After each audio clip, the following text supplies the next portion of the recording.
Muy buenos días, queridos hermanos. Vamos a mirar a través de su palabra una oración del Señor Jesús antes de ir a la cruz. Y lo vemos allí en el Evangelio según San Juan, el capítulo 17. La oración intercedora de Cristo como sumo sacerdote. Estas cosas, dice, habló Jesús y levantando los ojos al cielo dijo: Padre, la hora ha llegado, glorifica a tu Hijo para que también tu Hijo te glorifique a ti. Y dice el versículo 5: Ahora pues, Padre, glorifícame al lado tuyo, con aquella gloria que tuve contigo antes que el mundo fuese. Llegamos a la hora, ahora a lo que se conoce como la oración sumo sacerdotal del Señor Jesús. En esta oración, Él intercede por los suyos. Es una imagen de su actual ministerio en el cielo, donde ora por su pueblo. Toda la oración es una hermosa ilustración de la intercesión de nuestro bendito Señor a la diestra de Dios.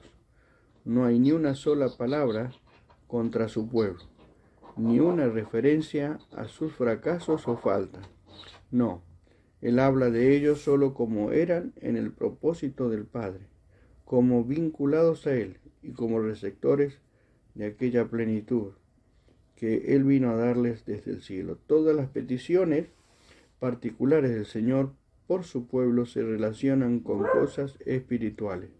Todas se refieren a bendiciones espirituales. El Señor no pide riquezas para ello, ni honores, ni influencia mundana, ni grandes puestos, pero sí que ora fervientemente para que sean guardados del mal, separados del mundo, preparados para el deber y llevados a salvo al hogar celestial. La prosperidad del alma es la mejor de las prosperidades. Es el índice de la verdadera prosperidad. En esta ocasión, el Señor Jesús, en este capítulo, vemos 6 grandes ruegos del gran sumo sacerdote. En el versículo 5 Él dice: Ahora pues, Padre, glorifícame tú al lado tuyo, con aquella gloria que tuve contigo antes de que el mundo fuese. Antes que Cristo viniese al mundo, moraba en el cielo con el Padre. Cuando los ángeles miraron al Señor, vieron la gloria de la deidad, pero para todos los ojos, era evidentemente Dios. Pero cuando vino entre los hombres, la gloria de la deidad quedó velada. Aunque seguía siendo Dios, esto era evidente para la mayoría de los observadores. Le vieron meramente como el hijo del carpintero. Aquí el Salvador ora para que le sea restaurada la manifestación visible de su gloria en el cielo. Las palabras glorifícame al lado tuyo significan glorifícame en tu presencia en el cielo, que la gloria original que compartía contigo antes de mi encarnación sea reanudada. Esto enseña de manera clara la preexistencia de Dios. Padre, glorifícame tú al lado tuyo. Otra de las ruegos que el Señor hace al Padre es allí en el versículo 11, que nos dice: guárdalos por tu nombre. Dice: y ya no estoy en el mundo, mas estos están en el mundo, y yo voy a ti, Padre Santo. A los que me has dado, guárdalos en tu nombre, para que sean uno, así como nosotros. En el versículo en este versículo nos habla del ruego del Señor Jesús al Padre en aquel momento por sus discípulos. Como sumo sacerdote rogó por los discípulos, no rogó por el mundo. Esto no debería ser tomado como significando que Cristo nunca rogase por el mundo. En la cruz oró: Padre, perdónalos porque no saben lo que hacen. Pero aquí estaba orando como aquel que representaba a los creyentes ante el trono de Dios. Allí su oración solo podía ser por los suyos. Qué grande petición de Dios el Padre por los discípulos en aquel momento. El salmista podía decir: Jehová es mi pastor, nada me faltará. En lugares de delicados pastos me hará descansar, junto a aguas de reposo me pastoreará. Confortará mi alma, me guiará por senda de justicia por amor de su nombre. El apóstol Pedro podía decir allí en su segunda carta: sabe el Señor librar de tentación a los justos, a los piadosos.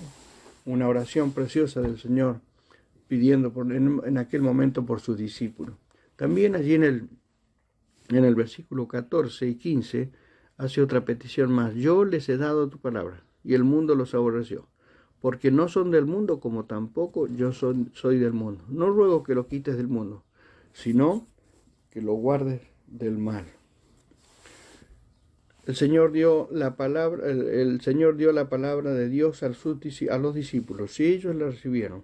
Como resultado, el mundo se revolvió contra ellos y los aborreció. Presentaban los rasgos del Señor Jesús, y por eso el mundo los menospreció.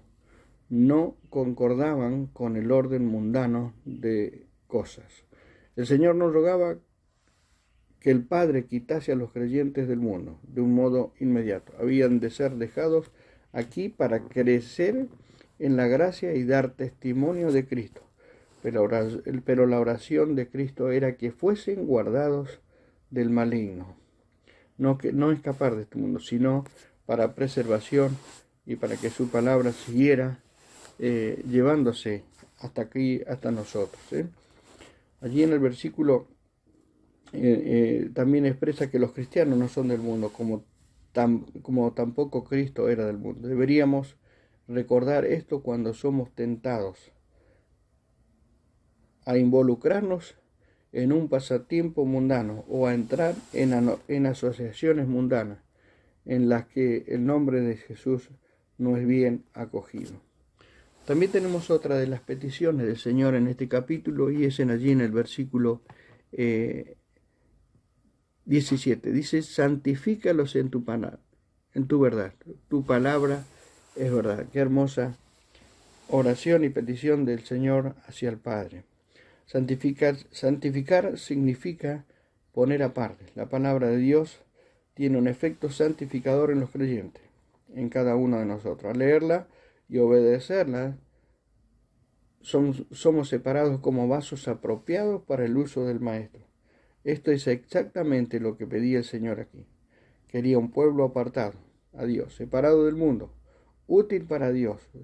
Dice: tu palabra es verdad, dijo Jesús. No dijo como tantos dicen en la actualidad: tu palabra contiene verdad, sino tu palabra es verdad.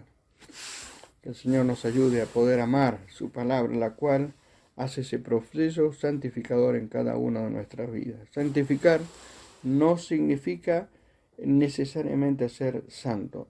Él es santo en lo que toca a su carácter personal. El pensamiento es que el Señor se separó para la obra que su Padre le había enviado que hiciese, es decir, su muerte sacrificial. Puede también significar que se puso aparte, tomando su lugar fuera del mundo y entrando en la gloria. Su santificación es el modelo y poder de la nuestra. Deberíamos quedar separados del mundo y encontrar nuestra porción en Él.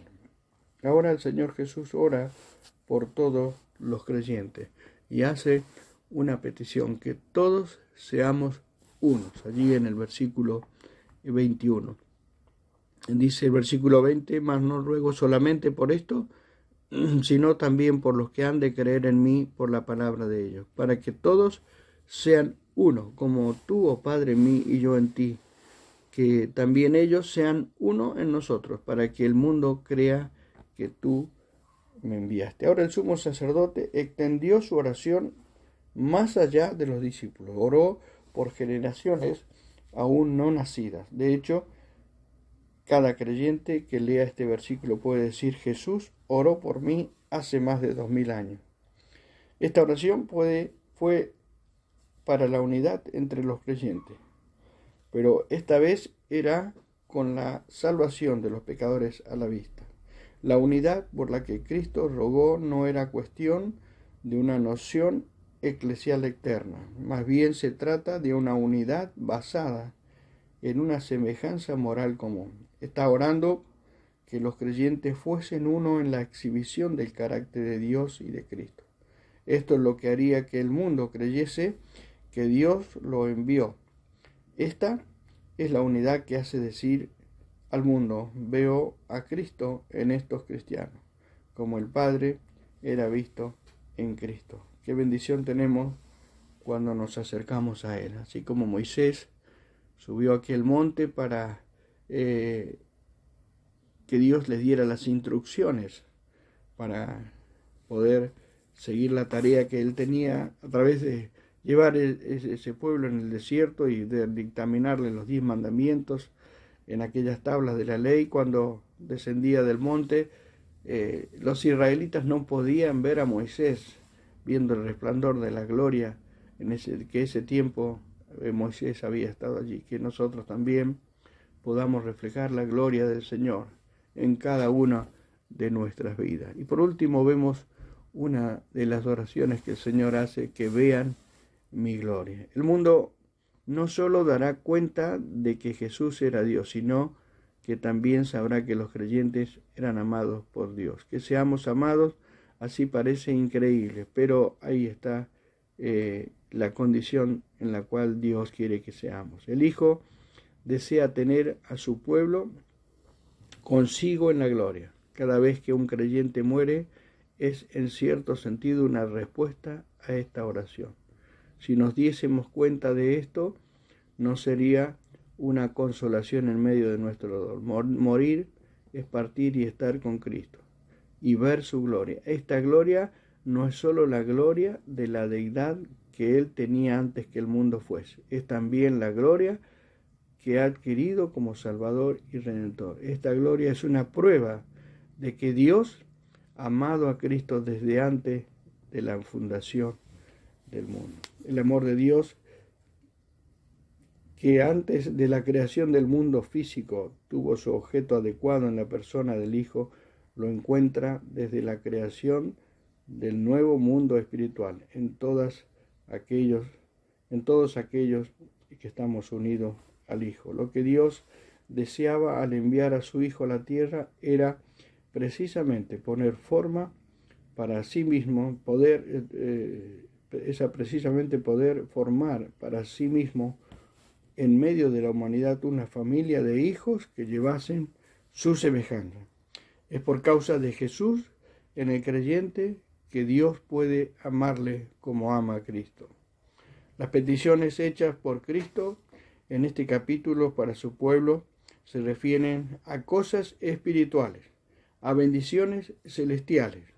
No son para riquezas u honra o influencia en el mundo, sino para la liberación del mal, la separación del mundo y la capacitación para el deber a una llegada salvo al cielo. Hermanos, que el Señor nos ayude a poder analizar este capítulo precioso de la oración sacerdotal del Señor Jesús al Padre, para bendición de cada uno de nosotros y poder crecer cada día más en ese amor, donde el Señor quiere que podamos realmente experimentar su presencia en cada una de nuestras vidas. Que el Señor les bendiga.